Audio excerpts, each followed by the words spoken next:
Assalamualaikum warahmatullahi wabarakatuh. Provinsi Bali tidak hanya terdiri atas Pulau Bali, tetapi juga meliputi pulau-pulau yang ada di sekitarnya. Beberapa pulau yang ada di Bali antara lain Pulau Nusa Penida, Pulau Nusa Lembongan, Pulau Nusa Ceningan, dan Pulau Serangan. Bali merupakan nama yang dikenal di seantero jagat sebagai pulau pariwisata. Bali juga merupakan tujuan utama pariwisata di dunia, sebab Provinsi Bali dikenal memiliki pemandangan alam yang sangat bagus dan mempunyai ragam tradisi yang menarik minat para turis. Lingkungan di Bali juga kondusif untuk dijadikan pariwisata. Untuk lebih detailnya mengenal orang Bali, berikut akan disampaikan beberapa karakter yang dimiliki oleh orang Bali. Yang pertama, hormat pada kasta yang lebih tinggi. Masyarakat Bali secara adat istiadat terbagi menjadi 4 lapisan sosial ataupun disebut dengan kasta.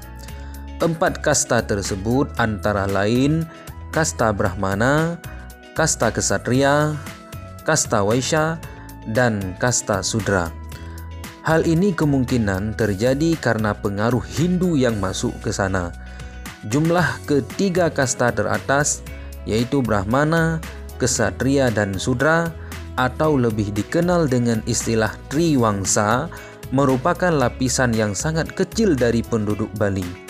Diperkirakan jumlah mereka kurang lebih sekitar 10% dari total penduduk Hindu Bali.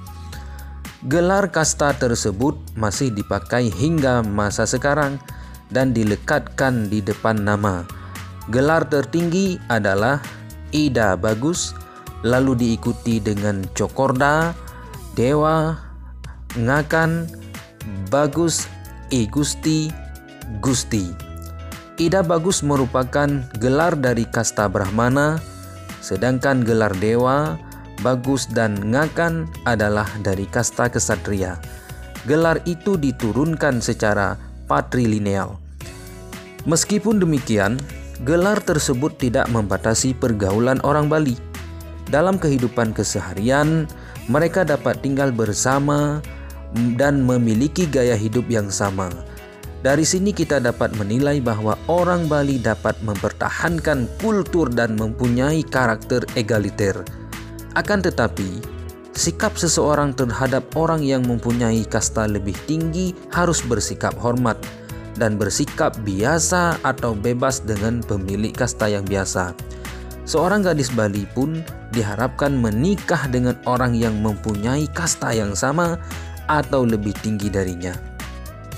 Yang kedua, karakter orang Bali memiliki semangat kebersamaan. Umumnya, penduduk Bali hidup dengan cara bercocok tanam dan ternak di wilayah pedesaan, sedangkan di perkotaan banyak yang mengandalkan sektor pariwisata. Sektor ini banyak menyerap tenaga kerja, baik dari restoran, jasa, ataupun toko-toko souvenir. Dan sebagai provinsi yang memiliki garis pantai relatif panjang, maka sektor perikanan di sana menjadi salah satu mata pencaharian di beberapa daerah pesisir. Di sektor pertanian, terdapat pengorganisasian tani yang dinamakan Subak, serta memiliki metode pertanian yang dikelola secara bersama-sama atau berkelompok. Subak merupakan organisasi kemasyarakatan yang ada di Bali yang secara khusus mengatur sistem pengairan sawah. Subak Bali memiliki pura yang dinamakan Pura Ulum Carik atau Pura Bedugul. Pura tersebut dibangun oleh para petani Bali yang secara khusus untuk dipersembahkan kepada Dewi Kemakmuran dan Kesuburan, yaitu Dewi Sri. Sistem pengairan di Bali dipimpin oleh seorang pemuka adat yang juga seorang petani. Sistem Subak menandakan kohesi sosial ekonomi orang Bali. Orang Bali mempunyai keterikatan dalam bidang spiritual, budaya, dan ekonomi yang dilambangkan dengan Subak. Pura melambangkan religiositas, organisasi pengairan melambangkan ekonomi, dan pengorganisasian melambangkan kehidupan sosial budaya mereka. Hal ini tidak saja terjadi dalam bidang pertanian, melainkan juga pada bidang perdagangan. Kemajuan orang Bali dalam melakukan bisnis dagang merupakan sebuah fenomena, sebab orang Bali mempunyai keberpihakan kepada orang Bali sendiri. Orang Bali cenderung lebih menyukai membeli dari sesama orang Bali dibandingkan dengan pedagang etnis lain, misalnya etnis Cina. Kebersamaan merupakan hal penting yang ditekankan oleh orang Bali. Kebersamaan ini dimungkinkan karena identitas Bali berbeda dengan orang-orang yang menghuni pulau tetangga mereka. Di Jawa, penduduknya mayoritas Islam, bersuku Jawa, berbahasa Jawa, dan banyak berpegang pada tradisi Jawa. Sedangkan di timurnya terdapat Nusa Tenggara Barat yang mempunyai perbedaan dengan mereka. Hal itu juga ditunjang dengan latar belakang sejarah kehidupan orang Bali.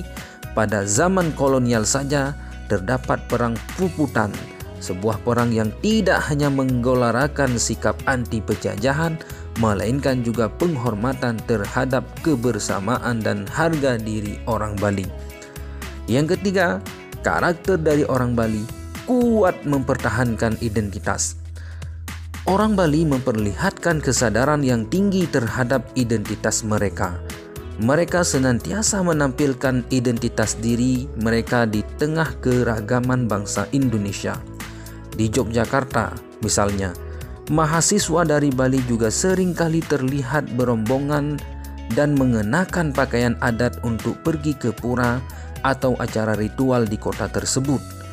Jati diri mereka terletak pada agama, budaya, dan asal mereka. Mereka juga membangun banyak pura yang terdiri atas pura keluarga, pura klan, pura desa, pura kerajaan, pura gunung, pura danau, pura hutan, atau pura sumber air. Pura-pura tersebut dihidupkan secara berkala melalui upacara-upacara keagamaan. Dari upacara tersebut, orang Bali menunjukkan bakat mereka di bidang seni, mulai seni tari, arak-arakan, sampai seni musik tradisional. Selain itu, orang Bali membangun sebuah perkampungan tidak hanya dilantasi sebagai wilayah teritorial politik belaka, sebagaimana di daerah lainnya, melainkan juga wilayah sosio-religius. Desa sebagai suatu spesial untuk menyatukan semua penduduk dalam kolektivitas sosial dan keagamaan, sehingga sebuah pedesaan di Bali juga terdapat pura desa. Pura desa dapat berfungsi sebagai tempat pemujaan terhadap dewa kesuburan atau ritual ibadah lainnya. Sebuah rapat di desa dipimpin seorang pemangku adat. Karena desa banyak yang didasarkan atas religiositas, oleh karena itu maka terdapat desa yang dihuni oleh orang Hindu dan terdapat pemukiman-pemukiman agama lainnya seperti pemukiman Muslim. Secara geografis, Bali merupakan pulau yang kecil yang berbatasan dengan Laut Selatan yang berombak besar dan dikelilingi oleh karang. Oleh karena itu, orang Bali tidak mengorientasikan diri mereka ke laut, melainkan ke gunung. Gunung Agung dianggap sebagai gunung suci bagi orang Bali, sebab gunung tersebut mengeluarkan tanah-tanah yang subur serta sungai-sungai jernih yang mengalir darinya. Dengan memperhatikan sistem subak yang sudah ada sejak ribuan tahun yang lalu, maka kehidupan orang Bali merupakan kehidupan yang religius dan berlandaskan sikap hidup bersama-sama. Tetapi pada wilayah lainnya, kecenderungan religiositas mereka berkurang, terutama di daerah-daerah tempat wisata. Selain itu, berkurangnya religiositas mereka juga dikarenakan interaksi dan teknologi komunikasi yang kian berkembang. Agama Hindu mempunyai pengaruh besar di Bali. Hal ini tidak hanya di pedesaan, melainkan juga di perkotaan. Pecalang pun di sebuah perkotaan mempunyai pengaruh yang tinggi. Tidak saja bertugas untuk mengamankan perayaan Nyepi, pecalang dapat berubah menjadi sebuah organisasi masyarakat yang mempunyai kekuatan. Misalnya dalam masalah parkir atau mobilisasi massa. Pecalang lebih dihormati daripada pejabat birokrasi. Pecalang juga dapat bergerak di bidang jasa parkir. Sebagian jasa parkir diorganisir oleh tokoh adat setempat atau disebut dengan pecalang. Yang keempat, karakter dari orang Bali tidak serakah dan mau berbagi. Terdapat banyak cerita tentang nilai yang ditanamkan oleh orang tua Bali terhadap generasi mudanya tentang arti toleransi terhadap sesama dan menghindari keserakahan dalam memperoleh rezeki. Banyak cerita yang mengisahkan tentang ditutupnya beberapa toko orang Bali agar rezeki dapat mengalir ke pedagang yang lain. Bahkan ada ungkapan bijak, Bani Meli Bani Ngadep, yang artinya pebisnis itu tidak memikirkan keuntungan dirinya sendiri. Yang kelima, merupakan karakter dari orang Bali mencintai kesenian. Bentuk kesenian Nusantara memiliki beberapa variasi, seperti seni musik, seni tari, atau seni suara. Dilihat dari segi perangkat tradisional yang digunakan, seni musik di Bali tidak jauh berbeda dengan daerah lain, seperti di Jawa atau Sunda. Misalnya, alat musik tradisional gamelan atau angklung, keduanya memang dipakai oleh para pelaku seni dan tradisi di Bali. Yang keenam, karakter dari orang Bali memiliki logat kasar. Karakter kasar dan halus sering pula dijumpai di Bali. Misalnya, logat orang Buleleng dikenal dengan kata-kata kasar. Tetapi kata-kata kasar itu tidak bertendensi negatif karena tidak menimbulkan pertengkaran. Ketujuh, karakter dari orang Bali fanatik dalam menjaga budaya. Selain karakter-karakter tersebut, orang Bali mempunyai sisi kefanatikan dalam menjaga budaya Bali. Dapat dilihat betapapun mereka mempunyai pergaulan dengan orang-orang bule, tetapi tradisi dan nilai-nilai keagamaan Hindu tidak luntur dimakan oleh pesona pariwisata mereka. Bahkan mereka mampu mengembangkan sebuah budaya hingga menjadi daya tarik pariwisata itu sendiri. Itulah tadi 7 karakter orang Bali yang wajib kamu ketahui. Semoga video ini bermanfaat.